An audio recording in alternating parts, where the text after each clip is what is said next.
Oi, eu sou o Goten, tudo bem com vocês? Bom, Dragon Ball é um anime extremamente grande, então é normal que às vezes a fanbase do anime vai acabar viajando um pouco nas suas teorias, mas assim, às vezes fica difícil defender. E por isso que no vídeo de hoje eu tô aqui para rebater algumas das maiores mentiras criadas por essa fanbase. Mas é claro, não se esquece de deixar o seu like, compartilhar o vídeo, se inscrever e hypar, que é muito importante, e também nunca se esqueça de seguir a Cristo. Enfim, sem mais enrolação, bora pro vídeo. Bom, a primeira, mas não menos importante, por incrível que pareça, é sobre Power Scaling. E eu sei, você não gosta de Power Scaling, não precisa comentar isso. Mas é um fato que algumas pessoas acabam superestimando o Ultra Instinto do Goku, porque aqui nós vamos falar sobre pessoas que acham que o Goku já superou o Bills, ou até para quem diz que ele é mais forte que o Gogeta Blue. Sobre o Gogeta Blue eu já fiz um vídeo inteiro explicando o porquê isso tá errado, mas sobre o Bills eu até consigo entender o motivo dessa confusão, já que o Bills acaba falando que usou 7% do seu poder contra o Goku, porém em sagas posteriores é literalmente mostrado que o Goku ainda não superou o Bills, incluindo o próprio Bills dizendo que o Goku ainda não superou ele. E agora, a maior prova disso é o Frieza Black, já que ele simplesmente humilhou Goku e Vegeta nas suas formas mais fortes, e foi dito que ele tá quase na mesma prateleira dos deuses, ou seja, nem o Frieza tá no nível do Bills. Então imagina o Goku, e de fato, em alguns quesitos, o Goku superou o Bills, tipo no próprio instinto superior, já que o que o Gato Roxo possui é bem inferior ao do Goku. Mas ainda assim, não é sobre isso que estamos falando. E agora, para o nosso segundo tópico, nós temos o maior inimigo desse canal. Sim, o poder oculto. E as pessoas parecem superestimar esse poder oculto, ou pelo menos a lógica dele, com dois simples argumentos, dizendo que se o Gohan treinasse, ele superaria todo mundo, ou dizendo que o boost de poder da forma Beast faz sentido porque o Gohan já desbloqueou tanto poder com a raiva antes. Primeiramente, vamos pro caso do Gohan treinar. O maior exemplo de que isso não daria certo é o Gohan do futuro e o Gohan da Saga Cell. Basicamente, o Gohan do futuro ficou anos e anos treinando e não conseguiu nada. Já o Gohan da Saga Cell treinou muito menos e conseguiu. Mas por que isso, Goten? Porque existia alguém chamado Goku cuidando de um deles. O fato é que o Gohan não conseguiria extrair todo o potencial dele sem o Goku, porque ele treina de forma inteligente, para não gastar energia à toa, diferentemente do Gohan, que só sabe os treinos mais comuns. E perceba que toda vez que ele tem um boost maior de poder por treinamento, é porque ele teve algum mestre que era tão experiente para isso. Então não era especificamente o treinamento. Se o Gohan simplesmente chegar e treinar, ele não vai ficar forte, tem que ser um treino bom. Bom, isso se eu desconsiderar Dragon Ball Super, né? E outro exemplo é o Gohan do filme da segunda vinda do Broly, onde, né, o cara nunca parou de treinar, mas ainda assim era bucha. E sobre a forma Beast, eu prefiro não falar sobre ela agora. E um que eu acho até interessante a galera trazer, mas que não faz sentido algum, é dizer que os humanos sempre foram inúteis em Dragon Ball. Sendo que não, cara. Do clássico até a saga Android, os humanos são bem importantes. Eles só foram realmente acabar perdendo sua importância da saga Buu pra frente, já que, né, a saga Buu acabou priorizando muito mais a questão dos poderes. Mas pegando só o clássico, a história inteira de Dragon Ball não aconteceria se não fosse por um humano, que no caso é a Bulma. Então simplesmente descartar tudo, toda a história que esses personagens tiveram e simplesmente dizer: ah, eles sempre foram inúteis, pra mim é meio sacanagem. Mas muito provavelmente quem diga isso tenha começado o Dragon Ball pela saga Buu ou pelo Super mesmo, já que ali realmente os humanos não fazem nada demais, mas dizer que eles nunca foram úteis não faz sentido algum. Assim como dizer que o Bardock do Z não se importava com o Goku é realmente estranho, já que se você assistiu ao filme, você percebe que ele realmente se importava, só que da maneira dele. E pasmem, para um personagem ter um sentimento ou algo, ele não precisa dizer isso abertamente, mas existem dicas e cenas que dão a entender que o Bardock sim se importa com o Goku. E na real tem uma cena que ele fala abertamente isso, mas quem geralmente usa esse argumento é quem não gosta do Bardock do Z, ou quem gosta, mas diz que ele era um Saiyajin sem sentimentos. E os dois pra mim não fazem sentido. Pois de novo, se você ver o filme, você vai ver que o Bardock é retratado como um Saiyajin diferente. É claro, a diferença dele pros outros Saiyajins é mostrada de uma forma mais sutil. Então você tem que prestar atenção nos detalhes, mas sim, ele é diferente. E a grande parte dos Saiyajins não faria o que ele tentou fazer, que era salvar todo mundo. E a cena que mais deixa claro que ele se importa com o Goku é essa aí, onde ele basicamente tinha tido visões com a Terra sendo destruída. E quando ele descobre que o Goku tinha sido mandado pra Terra, ele fica desesperado. O seu filho acaba de ir embora. Eu creio que foi para um planeta chamado Terra. O quê? Foi pra Terra? Primeiro se cure, depois vá vê-lo. O que aconteceu no planeta? Barda, onde você vai? Não faça isso, volte! Então sim, se você tinha dúvida sobre isso, ele se importava com o Goku. Mas agora, será que o Super Saiyajin multiplica apenas 2 vezes? Não. Eu acho que eu não preciso explicar isso aqui, né?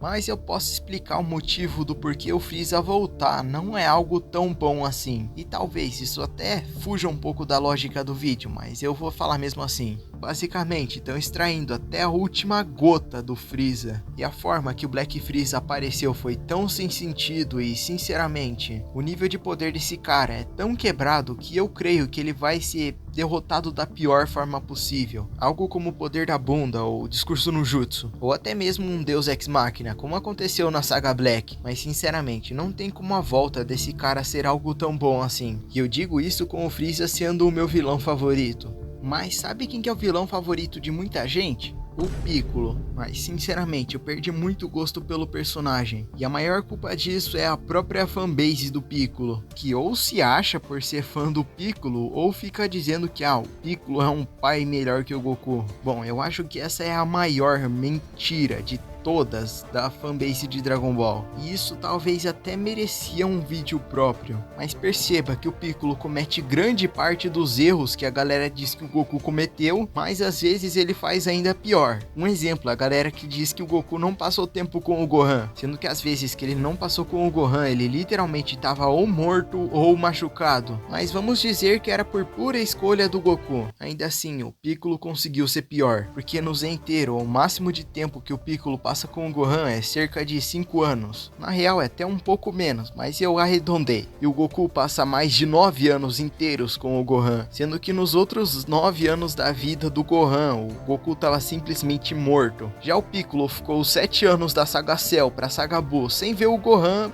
porque sim, porque ele não queria. Mas isso os fãs do Piccolo não veem, né? E o pior é que essa mentira ficou tão grande que até marcas e produtos oficiais dizem isso, sendo que não, essa nunca foi uma realidade. E o Goku ser um pai ruim também não é uma realidade. Talvez seja do final do Z pra frente, mas a grande maioria do tempo ele não é. E sinceramente, o final do Z não significa nada. Mas sabe o que também não significa nada? Dizer que a Caulifla e a Kale são um casal. Tipo, dizer isso não ironicamente, só é tosco mesmo.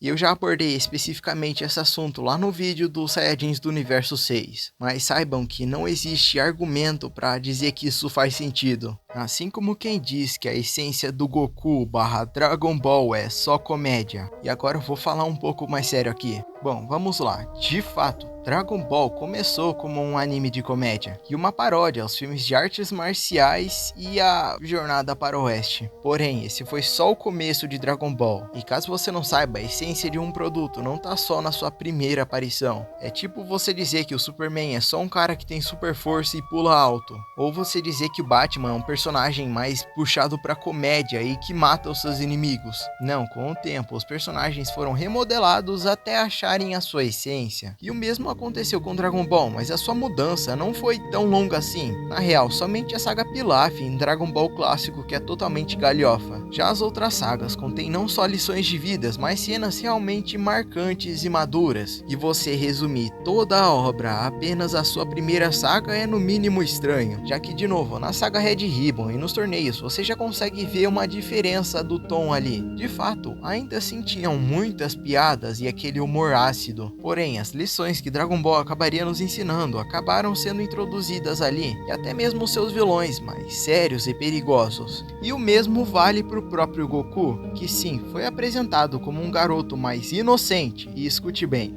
inocente, não burro, que viveu a sua vida inteira nas montanhas, então não tinha muita noção do que era a vida, mas era muito, muito forte. E adivinha só, com o tempo ele foi mudando também. E essa mudança não aconteceu só quando ele virou adulto, não. Mas primeiramente sobre a inteligência do Goku. O Goku já sabia o básico porque o avô Gohan tinha ensinado pra ele algumas coisas, afinal, né, era ele que estava cuidando do Goku. Mas depois disso, esse cargo foi meio que pro Mestre Kami, que acabou ensinando pra ele sobre matemática e tudo mais, pro garoto também não ser muito inocente, né? E você vê que lentamente e naturalmente, a cada saga que passa de Dragon Ball clássico, o Goku vai se tornando cada vez mais maduro, e a cada batalha ele acaba aprendendo um pouco mais sobre a vida, assim como o leitor. E lembrando, eu me refiro só a Dragon Ball clássico, e ainda assim nós temos um Goku muito bom, que não é burro, não coloca as pessoas em perigo por egoísmo, pelo menos não até a saga do Piccolo Jr., e ainda assim consegue ser uma das melhores versões do personagem e um atrativo para você que tá assistindo, ao invés de certas pessoas que afastam quem tá assistindo. Então não, até se você considerar o Dragon Ball clássico, o Goku não é alguém burro, não é alguém totalmente egoísta, e muito menos alguém que ao invés de representar a esperança, representa a ruína.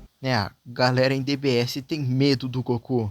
Mas enfim. Concorda comigo? Discorda? Não se esquece de deixar nos comentários. E eu sei, você pode não ter tido o melhor dos dias hoje, mas eu quero que você seja grato. Seja por ter saúde, por ter uma casa, por ter uma família, ou até por poder estar assistindo algum vídeo no YouTube. O fato é que às vezes a gente se sente mal com a nossa situação, mas a gente nem percebe as bênçãos que a gente tem. Então, agradeça por o que você tem. Pode ser muito, pode ser pouco, enfim. A sua vida é muito importante, então por favor, valorize ela. E obviamente, caso você esteja realmente se sentindo mal, fale com Deus, porque não só Ele é o único que pode te ajudar, mas Ele é o único que consegue te entender. E é claro também, não se esquece de deixar o seu like, compartilhar o vídeo, se inscrever em Hypar, que é muito importante, e vocês sempre me ajudam a continuar. Muito obrigado por todo esse amor e carinho de vocês, sinceramente. E também nunca se esqueçam de seguir a Cristo. Espero que tenham gostado do vídeo